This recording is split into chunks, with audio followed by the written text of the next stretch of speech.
이 정권의 끝이 보입니다. 천공도 예언을 하는데 신부생활 40년에 제가 못할 이유가 뭐가 있어요? 왜 이런 일이 자꾸 벌어질까요? 제가 얼마 전에 한번 강론을 하려고 옛날 강론 온 걸 이렇게 빼서 봤는데 그냥 들고 나가서 해도 되겠더라고요. 9년 전 상황하고 지금 상황하고 하나도 바뀌질 않아가지고 우리는 어느새 선진국이 됐다 그러는데 어느새 9년 전으로 돌아가 버렸어요. 왜? 윤석열 때문에. 윤석열 대통령의 잘못을 지적하자면 오늘 밤새도록 해도 모자라겠죠. 그렇습니다. 네, 통쾌할지는 모르지만 유시민의 관찰로는 윤 대통령은 학습이 불가능한 분이다. 수석회의 1시간을 하면은 55분을 혼자 떠든대요. 제가 발언한다고 썼는데 여기서 또 갑자기 떠든다고 나오죠. 듣지 않는 거죠. 그리고 대통령이 어떤 부분을 강조해서 지원하겠다고 발언하면 막상 그와 관련된 예산이 깎여 있어요. 아니 대통령이 보통 지원한다고 얘기를 하면은 당연히 거기에 따라서 예산이 증액되거나 뭐 하는 거 아니에요? 근데 깎였어. 그럼 뭐예요? 정부 관료들이 대통령의 말을 안 듣는 거죠. 아니면 대통령이 지금 자기 그 밑에 그 일하는 사람들이 자기를 신뢰하는지 안 하는지도 모르고 있는 거죠. 그래서 한마디로 엉망진창. 그 부인이 대통령 되기 전에 어떤 사람하고 통화하면서 그런 얘기했죠. 제 남편 바보예요. 제가 다 해요. 그래서 지금 대통령실에 사진이 올라오는데 대통령은 저 뒤에 뒤통수만 보이고 건희 여사만 가운데 딱 나오고 그럽니다.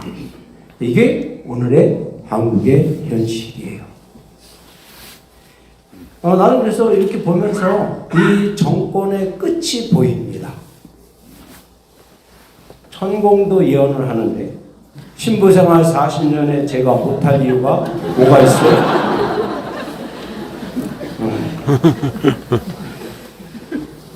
그러면 왜 세상은 바뀌지 않을까요?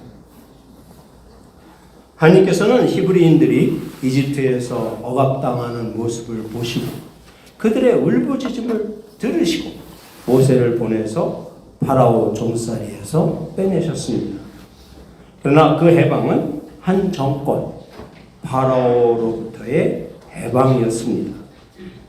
우리가 그리스도 구원자로 고백하는 나자렛의 예수님, 인간을 올가매는 죄와 그 결과인 죽음으로부터 해방하셨죠. 한 정권으로부터의 해방이 아닌 인격체 전체의 해방을 당신의 죽음과 부활로 우리에게 선물하셨습니다. 그래서 예수님은 인간의 구원자, 예수 오미는 살바토르가 되셨습니다. 우리 이것을 가르쳐야죠. 예수님이 어떤 분이신지를 우리 가르쳐야 합니다. 우리 4월에 발표된 작년 우리 한국 천주교 신자 통계 신자 숫자가 594만 9,860이며 595만 정도 거의 600만에 가까워요. 총 인구 5,263만 명. 그래서 신자 비율 11.3%. 작년 올해도 거의 변화가 없습니다. 2022년 코로나 기간이었죠. 주일미사 평균 참여자는 약 700만 정도.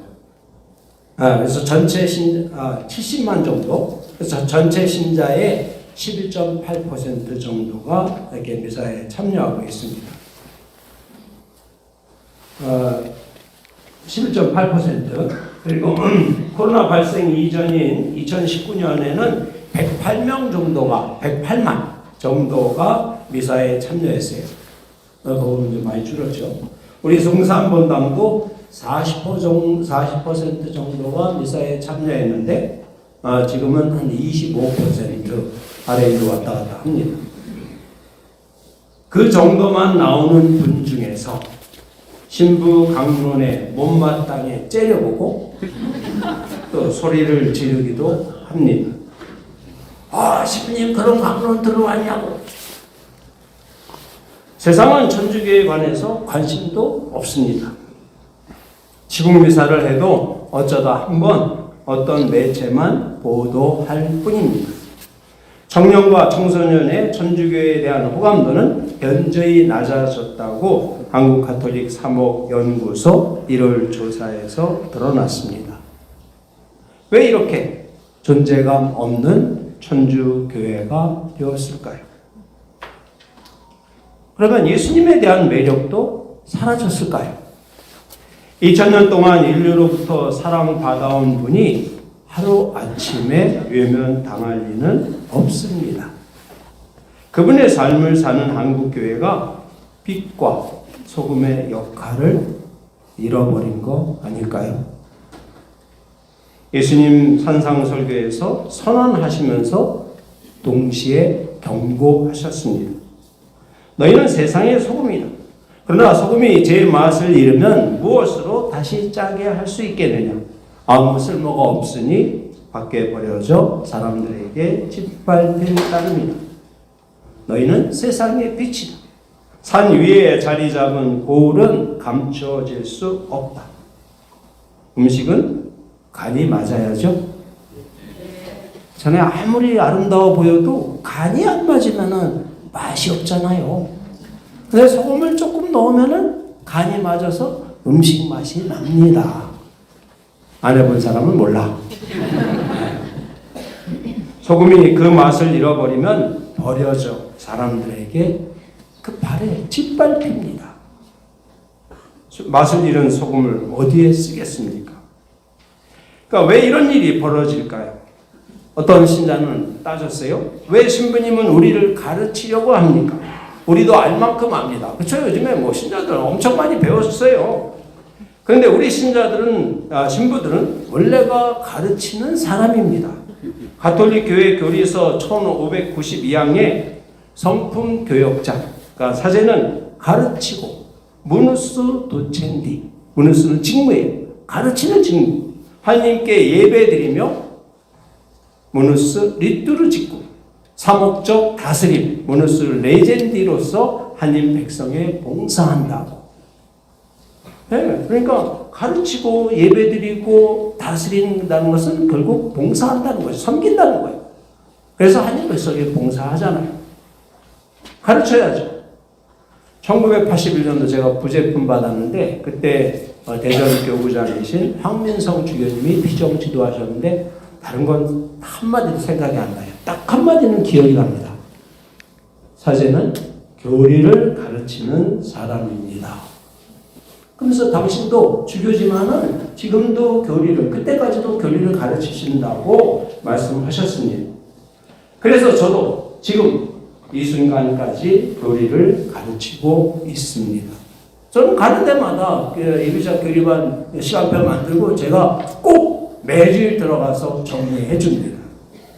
초등부 부모를 상대로 하는 천명성체 가정교리도 제가 이게 늙은인데 우리 꼬맹이들을 좋아해서 어린이 미사를 합니다.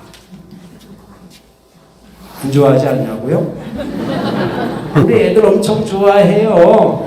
네. 지들 이뻐하는 거 알잖아요. 애들은 자기들을 사랑하는 사람을 금방 알아채는 거죠. 네. 그래서 부모들 어떤 부모가 되어야 하는지 천연성체 가정교리 통해서 부모 교리도 했습니다. 교리를 하다가 부활신앙을 설명할 때 또 교회 사회 교리를 설명할 때 못 받아들이시면은 가셔도 됩니다. 저 분명히 얘기해요. 부활신앙은 그렇잖아요. 그건 믿음이죠. 그야말로. 그 전에 예수님의 공생활은 우리가 얼마든지 설명할 수 있어요. 근데 부활은 죽었다가 살아났다 그러는데 이게 설명이 돼요? 물론 제가 뭐 하여튼 그 성경이나 이런 걸 다 인용해가면서 열심히 설명을 합니다. 근데 못 받아들이시면 가셔도 된다. 부활신앙을 못 받아들이면 그리스도교 신자가 아니죠. 맞죠? 네. 근데 이거 못 받아들이시면 가셔도 된다는 얘기를 평신도 교리 봉사자가 예비신자들을 상대로 할 수 있어요? 없죠. 근데 신부는 할 수 있잖아요. 맞죠? 네. 그래서 계속해서 사회교리 얘기해요. 또 우리 윤석열 대통령에 대해서 제가 얘기합니다. 교리 때마다. 강로 때는 좀 덜 하는데 교리 때는 제가 아주 열심히 얘기합니다. 못 받아들이면 가세요. 안 받아들이는데 어떻게 할 거예요? 보내야죠. 아무리 신자가 11%가 되면 뭐합니까? 빛과 소금의 역할을 못하면 버려져 발에 밟힐 뿐입니다. 우리 가톨릭 교회에 법도 있어요. 그래서 제가 오늘 교회 법전을 이렇게 들고 나왔습니다. 여기 3권이 1권이고 3권인데 3권이 교회의 교도 임무, 가르치는 임무에 대해서 이야기하는데 첫 조항이 747조 2항 교회는 윤리 원칙들을 사회 질서에 관한 것까지라도 언제나 어디서나 선포하고 인간의 기본권이나 영혼들의 구원에 요구되는 한도만큼 어떠한 인간 사항에 관하여서도 판단을 내릴 소임이 있다 라고 명시합니다. 사회 질서에 대해서, 이 세상에 대해서 인간 사항에 관한 판단을 교리와 강론 때 우리 신부들이 가르쳐야죠. 교회에 몸담은 사제는 마땅히 발언해야 합니다. 안 하면 직무유기예요. 신부가 말을 해야 하고 가르쳐야 할 때 말을 안 하고 가르치지 않으면 그건 직무유기입니다. 파면되는 거예요. 파면. 이어지는 교회법 748조 1항에서 모든 사람은, 그러니까 신자는 하나님과 그의 교회에 관련되는 사항들의 진리를 탐구하여야 하고 깨달은 진리를 하나님 법에 따라 받아들이고 지켜야 할 의무와 권리가 있다. 그러니까 사목자가 진리를 가르쳐야죠. 신자분들이 스스로 배워 익히기가 쉽지 않습니다. 그래서 신자들은 배웠으면 지켜야 할 의무가 있는 것이고 그것은 신자분들의 권리이기도 하죠. 내가 그리스도로 신자가 됐으니까 하나님의 아들, 딸이 됐으니까 그렇게 살 권리 있는 거예요. 권리는 동시에 책임도 의무도 있는 것이죠. 우리 대통령은 대통령이신데 잘하세요. 대통령 뭐라더라? 노릇이라는 거야? 대통령 놀이. 대통령 놀이는 잘하시는 것 같아. 열심히 일부러 놀러 다니시고. 그래서 이것을 받아들이지 못한다? 천주교 신자 아닙니다. 천주교에 떠나시면 돼요. 맞죠?